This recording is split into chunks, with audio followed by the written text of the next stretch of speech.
Non, dans ce sens. Non, non. Ah, les roulettes. Attendez, je me positionne bien. Allez, ne tourne plus. Dresse-toi. Parce qu'il n'y a que moi qui m'assois en tailleur sur ma chaise et je suis en position parfaite. J'adore être en tailleur. Bref, on s'en fout.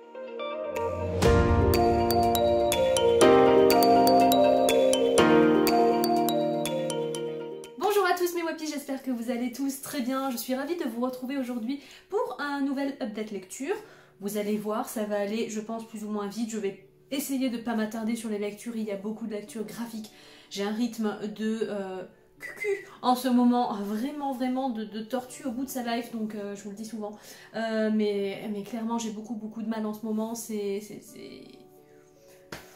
pas grave, on s'y fait. Et du coup, je vous parle de mes lectures récentes et bien à savoir ma relecture de Anne de Green Gables que j'ai fait donc avec un petit groupe de filles sur Instagram. On était une dizaine et c'était vraiment trop génial. Donc moi je l'ai relu et on l'a tout lu il me semble, hein, dans la version de Monsieur Toussaint, l'ouverture qui est juste incroyable. Je ne vais pas me réétaler sur l'histoire de Anne.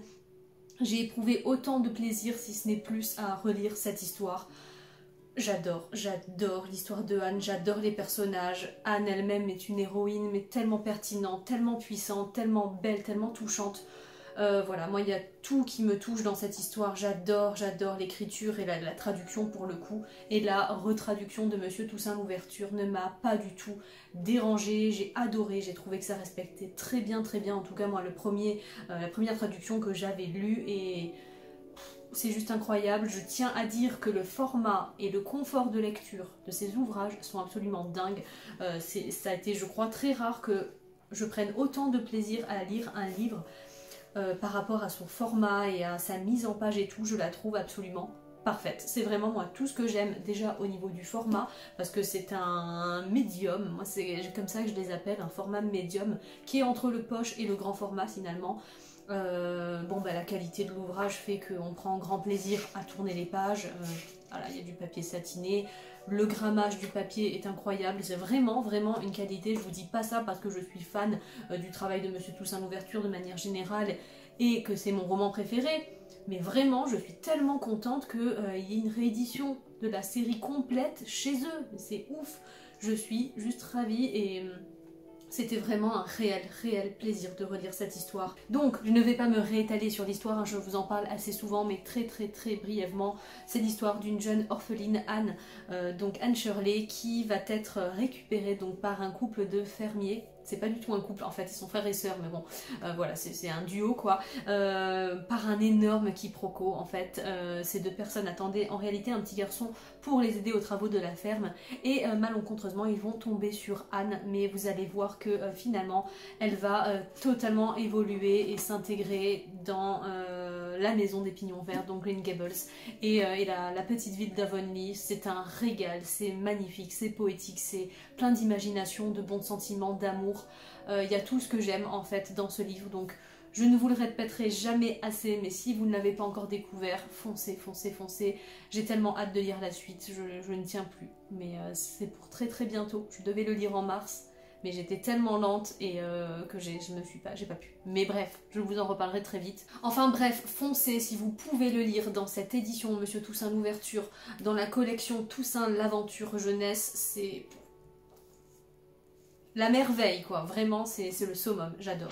Allez, ensuite je vais vous parler d'une saga de manga que j'ai lu entièrement en une semaine. Hop, il s'agit de la saga Orange, donc publiée chez les éditions Akata, et c'est de Ichigo Takano.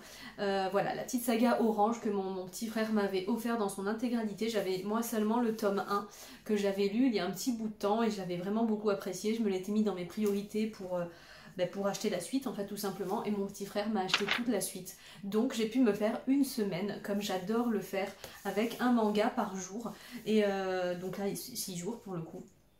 C'était trop bien. C'est vraiment une saga de manga que j'ai appréciée, qui est basée sur une histoire d'amitié au sens large. On va y suivre, alors ne m'en voulez pas, mais moi les prénoms en japonais c'est toujours quelque chose, je les oublie très rapidement. Nao, voilà Nao qui est juste là, qui est un petit peu le personnage principal, c'est celle qu'on suit au tout début de l'histoire je dirais, mais après on se fait très très vite et c'est une bande d'amis que l'on suit en réalité, donc je dis que c'est le personnage principal parce que c'est la première protagoniste que l'on suit et que l'on voit évoluer, mais après ils ont tous la même importance et on les aime.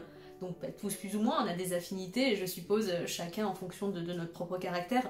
Mais voilà, donc on suit Nao qui va recevoir donc dans un premier temps une lettre de son elle du futur et qui va lui recommander d'avoir une attention particulière pour un petit nouveau, le nouveau du collège qui s'appelle lui... Alors attendez, parce que je confonds avec Blue Flag. Kakeru, oui, Kakeru, mais il me semble qu'il y a un Kakeru quelque part aussi dans Blue Flag. Je suis pas sûre de ça. Bon, bref, non, même pas, je crois pas. Je confonds tout, c'est terrible. Mais du coup, voilà, qui va lui demander de porter une attention particulière à ce jeune homme qui est nouveau et dont elle n'est pas insensible au charme, hein, qui est tout mims, c'est celui-ci.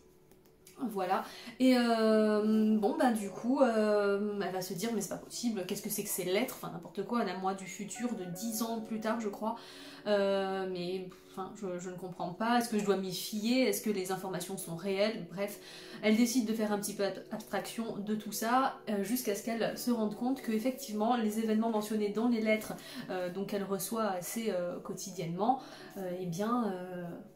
se réalise et que ça a un impact et que si elle essaye de modifier quoi que ce soit, ça a un impact également. Bref, il y a toute une sorte de réflexion comme ça sur la temporalité et sur eh bien, la modification des actions. Bref, il y a tout plein de choses là-dessus et c'est surtout une histoire d'amitié.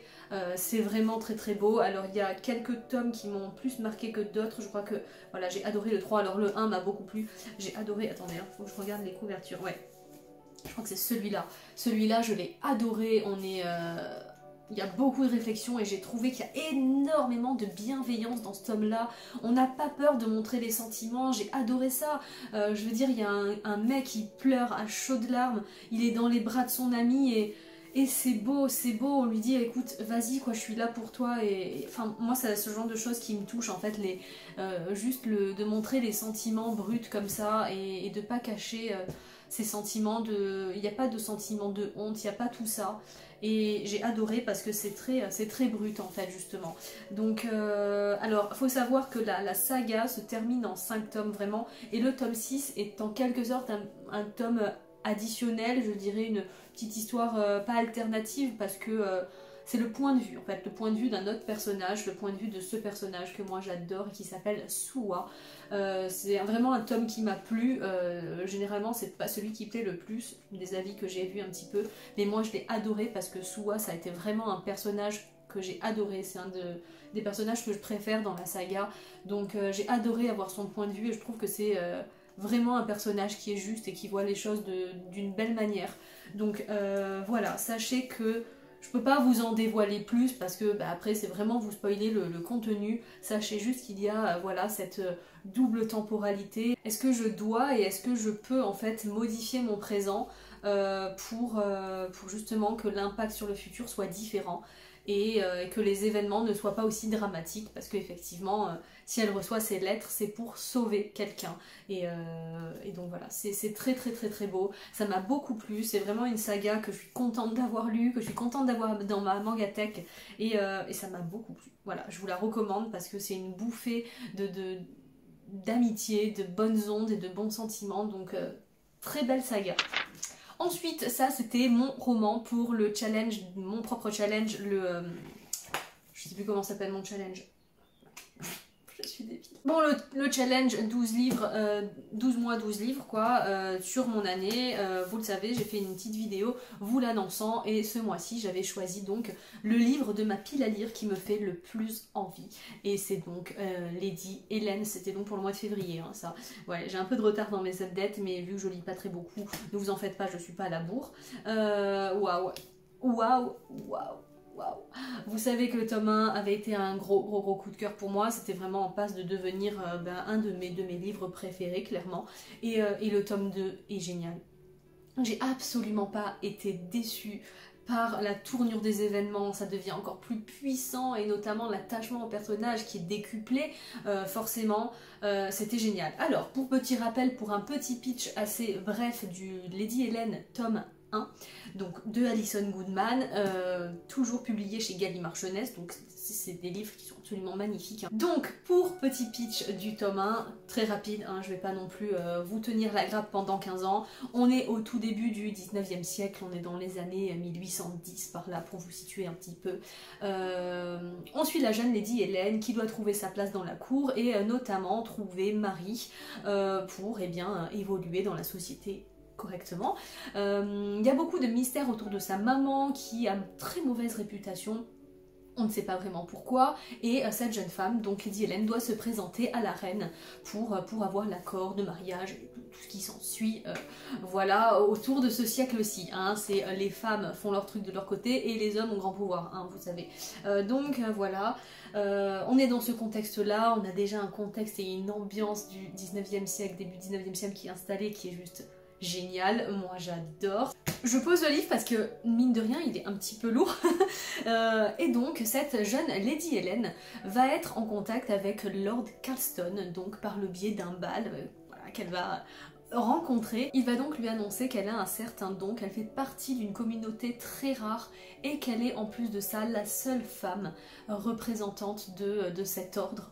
Je ne vous dis même pas les noms et tout parce que je trouve que ça fait partie du livre, ça fait partie de la découverte, et moi ce que j'ai adoré c'est vraiment de découvrir les choses au fur et à mesure, parce que dans le tome 1, ne soyez pas pressés, installez-vous confortablement dans l'histoire, mais vraiment laissez-vous envoûter, vous n'avez... Les premières révélations sont un petit peu tardives, elles arrivent au bout de 100 pages, mais l'ambiance est terriblement bien posée et le contexte également, donc on comprend très bien les choses, et quand on a les premières révélations de ces petites interrogations qui fourmillent au début du roman, on est ravis, et après ça s'enchaîne mais à un rythme de fou, on a plein d'événements et c'est juste génial. Et en fait on va très vite comprendre que ce monde d'apparence assez classique, où tout se passe très bien, va être aussi peuplé de personnes très malveillantes à l'apparence de créatures qui sont complètement intégrées et qui ne peuvent être vues en fait que par certaines personnes, vous l'avez compris, des personnes telles que Lady Helen. Ces créatures un petit peu particulières s'appellent des abuseurs, et donc ils vont se manifester sous plusieurs formes, sous plusieurs contextes. On a plusieurs sortes d'abuseurs en fait, donc que je ne vous dévoile pas parce que c'est cool de le découvrir dans l'histoire. Et donc Lady Helen, avec son club des mauvais jours, va être chargée de protéger les populations et de protéger son monde de ces abuseurs. Donc dans le tome 1, il y a toute cette trame qui se met en place, pourquoi, comment ça se passe pour le club des mauvais jours, comment agissent les abuseurs, comment les maîtriser. Il y a tout un système qui se met en place autour de ces abuseurs et du club des mauvais jours. Il y a plein de personnages super attachants que l'on découvre petit à petit dans le livre. Un autre que l'on aime beaucoup moins, qui est le duc de Selburne. Il est pas méchant, hein, mais qu'est-ce qu'il est chiant, alors que Lord Carlston est incroyable. Donc voilà, il y a plein de choses qui se mettent en place jusqu'à ce qu'il y ait, je dirais, l'écho d'un abuseur suprême. Donc l'abuseur suprême, le plus puissant de tous. Voilà, un abuseur suprême serait en train d'être éveillé, réveillé. Donc voilà. Un tas de choses qui s'articulent autour de ça. Et le tome 2, mais le tome 2 les amis, c'est juste ouf, c'est juste trop bien, l'ambiance est toujours au rendez-vous au maximum, on a beaucoup plus d'action parce que là on a forcément la suite des événements du 1 et ça va à 1000 à l'heure, il y a plein de choses qui se passent. Lady Helen prend mais tellement de force, tellement de puissance. Vous le voyez là, elle a un look un petit peu garçonne, voilà, ça peut aussi vous donner une indication de toute la puissance du personnage. C'est juste absolument génial. Ce tome 1, il nous fait également aimer, je vous dis, ce duc de Selburne qui, bon, dans le tome 1, je vous dis pas son rôle, rien du tout, hein, vous voyez, je vous dévoile pas grand chose. Mais bon, c'est un personnage un petit peu lambda qui nous fait un petit peu schmutz quand il arrive, quoi, vous voyez. Et là, on apprend à l'apprécier pour tout ce qu'il est, pour toutes les convictions qu'il a et tout. Enfin, c'est un personnage qui est bien développé, mine de rien. Bon, je suis toujours Team Lord Carlston à fond, hein, à fond. Mais il y a plein d'évolutions, il y a des nouveaux personnages qui sont géniaux, que moi j'ai adoré. Petit conseil, Juste pour ceux qui ont lu récemment le tome 1, franchement n'attendez pas de trop pour vous remettre dans le tome 2. Moi j'ai eu un petit peu de mal au tout début là, de ma lecture pour me remettre en place. Pourtant j'avais lu le résumé de Summary's Book, je crois, qui fait des résumés spoilants justement pour reprendre un petit peu nos lectures en temps, en heure, bien à jour, et c'était très bien. Mais pour autant c'est vrai que j'avais un petit peu de mal de me remettre dans le truc en disant ah oui c'est vrai, ah oui c'était à ce moment là, là par exemple dans la cave, dans le truc. Et c'est vrai que du coup on a un petit peu de mal à replacer les événements par rapport aux personnages, à la temporalité, voilà, et aux relations qu'il y a entre tel et tel personnage par exemple. Mais franchement on replonge très vite dedans, voilà, c'est un petit conseil si vous avez l'occasion de les enchaîner. Moi je sais que je vais essayer de pas trop tarder à lire le tome 3 là pour pas oublier de la multitude d'événements qui sont dans le tome 2 parce qu'il se passe vraiment beaucoup de choses, c'est génial. C'est un livre qui fait 600 pages, 585, mais franchement c'est trop bien. Je me suis régalée, c'est vraiment un coup de cœur au même titre que le premier, et j'ai vraiment hâte de lire le troisième tome, de connaître l'issue de cette saga, parce que c'est vraiment rentré dans mes sagas chouchoutes favorites, vraiment tout ce que j'aime, et j'attire votre attention sur la plume qui est génial, franchement c'est très bien écrit, c'est fluide, la description des personnages on n'en fait pas trop, c'est tout ce qu'il faut, c'est super, l'action est bien menée, on n'est jamais perdu. Des fois ça m'arrive en fait dans certains livres au niveau des dialogues, on est plus ou moins perdu, au final quand c'est pas très bien indiqué, on sait pas qui s'exprime. Je sais pas si ça vous le fait, mais je trouve que les dialogues c'est délicat parce qu'il faut toujours des petites phrases d'introduction avec une certaine description de la manière d'agir également. Je vous dis n'importe quoi, hein. Lady Hélène se retourna tout en dénouant sa tresse et s'adressa à Carlston en disant, et après ça introduit le dialogue par exemple. Mais du coup tout est bien fait et on s'imagine, on voit la scène, vous voyez. Je trouve que c'est une saga qui serait parfaite à adapter en série, avec une ambiance très installée, avec un contexte historique aussi.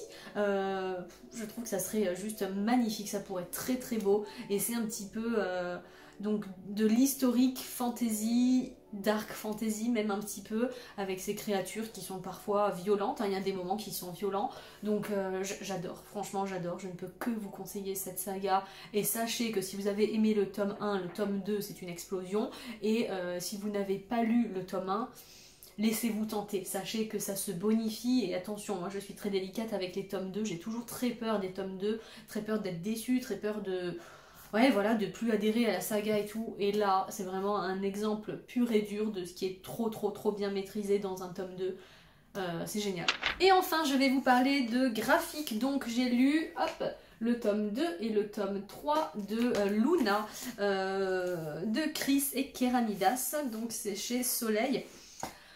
Alors, j'ai pas du tout aimé le tome 3, donc voilà, je vais vous parler du tome 2. Le tome 2, il m'a beaucoup plu, enfin beaucoup. En tout cas, bien mieux que le premier. Rappelez-vous, c'est une histoire avec cette jeune Luna qui passe son rite initiatique pour devenir une jeune femme qui reçoit son totem en fait, et qui va recevoir un totem double puisqu'elle reçoit le totem d'un loup blanc, donc qui est pacifique, et le totem d'un loup noir qui prend possession de Luna les soirs de pleine lune, et qui donc, cette jeune fille va être possédée les soirs de pleine lune par ce totem malveillant. Voilà, on va la suivre un petit peu, donc c'est très résumé, hein, mais c'est le pitch de départ.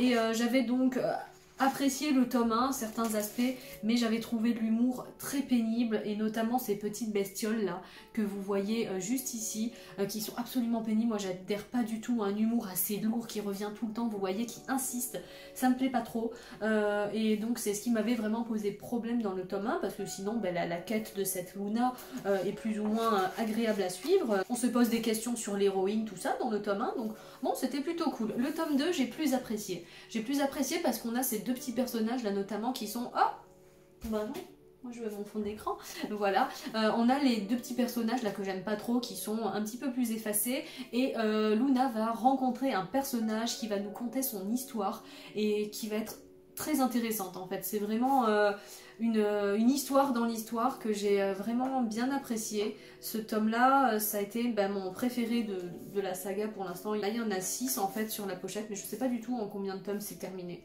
ou si c'est toujours en cours, je sais pas. Bref, je ne suis pas vraiment beaucoup renseignée sur cette saga parce que c'est pas un coup de cœur et je pense que je vais pas continuer au vu du tome 3 en fait. Donc le tome 2, ça a été celui qui m'a le plus plu, comme je vous dis, une petite histoire dans l'histoire, très sympa, où je me suis dit, bah tiens, j'ai bien envie de prendre le tome 3. Sauf que le tome 3, ça a vraiment été un mauvais tome pour moi, j'ai pas du tout aimé, clairement, donc ça m'encourage pas trop à continuer. J'ai trouvé que l'héroïne est totalement effacée. En fait, on ne parle quasiment pas d'elle, enfin, on ne la voit pas, elle a quasiment aucune réplique, quand elle s'exprime, c'est pour pas grand chose au final. Du coup, franchement, je trouve que on part au début, on pense que c'est une héroïne qui est badass, et au final, elle est un peu effacée, je suis assez déçue. On a ces deux créatures là qui refont surface. Alors, en plus, ils sont plusieurs là maintenant, c'est terrible.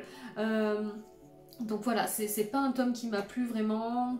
Je trouvais ça très long. J'avais hâte que ça se termine, alors que c'est des BD qui sont courtes, hein, vous pouvez le voir. Qui font une quarantaine de pages, 45, 50, combien ? Ouais, 40 pages. Donc voilà, c'est des BD qui sont censés être lus, dévorés. Et franchement, j'en avais marre, j'avais envie que ça se termine. Et clairement, ça me donne pas envie de me procurer le 4. Donc voilà, je pense que je vais me séparer de cette saga de BD. Donc moi j'ai le tome 1, 2, 3. Si jamais vous êtes intéressé, n'hésitez pas à me le dire en commentaire, on peut voir comment on s'arrange, mais sinon je pense que je les mettrai sur Vinted tout simplement, ils sont en parfait état et tout. Voilà, franchement j'ai pas envie de me prendre la tête à poursuivre des séries qui ne m'ont pas emballé. 3 tomes, je pense que c'est suffisant pour être emballé par une saga. Après les BD ça peut être un peu délicat parce que c'est vrai que des fois c'est très court et que les premiers tomes comme les mangas sont très introductifs, mais pour autant là je trouve que quand le 3e tome te déçoit autant, voilà, j'ai pas envie tout simplement, donc tant pis, ça sera un abandon je pense pour cette saga. Je suis allée au bout de ce que j'avais et voilà, je suis pas emballée, je suis pas convaincue, donc je passe mon tour. J'ai enchaîné avec une très jolie lecture et je terminerai donc par vous parler de cette lecture-ci, Les Fleurs de Grand Frère. C'est publié chez Delcourt et c'est de Gaël Gueniller, je sais pas si on dit Gueniller ou Géniller, bref. C'était super beau, super beau. J'attire votre attention sur le fait que c'était pour moi plus beau au niveau graphique qu'au niveau de l'histoire. On suit un petit garçon qui va voir brutalement des fleurs pousser sur sa tête. Voilà, donc dans cette jolie histoire, on va aborder aussi le thème de la différence, parce que ce petit garçon, il a les fleurs sur la tête et eh bien il commence à les accepter, il commence à se dire qu'elles sont pas là pour rien et que il est comme ça et qu'il faut qu'il fasse avec et peu importe sa différence, il est très entouré par sa famille, je pose pas plus de questions que ça. Bon, mon fils a des fleurs qui se mettent à pousser sur la tête, je me pose un peu des questions, mais bon, je pense qu'il faut mettre le truc dans le contexte et ne pas trop se poser de questions au début du pourquoi, du comment il a des fleurs qui poussent sur la tête. Et c'est hyper joli, c'est très poétique. Et je vous fais des close-up, bien entendu, j'ai adoré parcourir cette BD. C'est une BD qui se lit très vite parce que les bulles sont finalement peu nombreuses, hein. Le texte ne prend pas une part très importante et on a surtout des illustrations qui sont incroyables. Il y a des planches, des doubles pages entières qui sont sans bulles par exemple, et voilà, je pense que tout se fait plus au niveau visuel qu'au niveau vraiment du texte.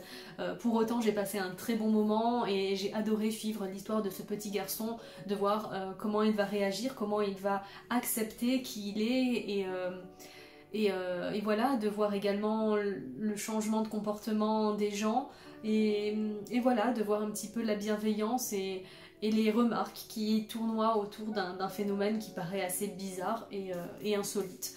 Donc c'était très beau, c'est un bon moment, je crois que je lui ai mis 15 ou 16 je crois sur Livre Addict. J'étais donc ravie de lire ce petit ouvrage que j'ai eu dans le panier lecture, j'étais trop contente d'ailleurs à sa découverte et je suis toujours trop contente parce que c'était une bonne lecture sans être un coup de cœur, c'était vraiment très mignon et j'ai qu'une hâte, c'est de lire Le Jardin maintenant qui est sorti très récemment, toujours de Gaël Gueniller, parce que j'ai adoré ce trait quoi, les dessins sont vraiment magnifiques, j'adore, tout en simplicité hein, quelque part, on n'est pas dans le détail extrême, là si ce n'est sur les fleurs qui sont très jolies, mais voilà, on n'est pas sur de l'ultra réalisme très chargé et tout, non c'est très beau, mais c'est un style bien particulier, et il paraît que Le Jardin, même si ce livre a été assez apprécié, il paraît que Le Jardin il est bien au-dessus quoi, en termes même d'histoire, donc j'ai vraiment hâte et je pense que je me le procurerai, il est dans ma wishlist. Et voilà mes wappies donc pour mes récentes lectures. Pose à côté parce que c'est très lourd. Mais voilà pour mes récentes lectures. J'espère que ça vous aura plu. Je sais que normalement vous êtes un petit peu moins friand des updates lectures. Mais pour autant, moi je trouve ça cool d'avoir un suivi des lectures que je fais. Et on voit un petit peu aussi l'évolution des lectures.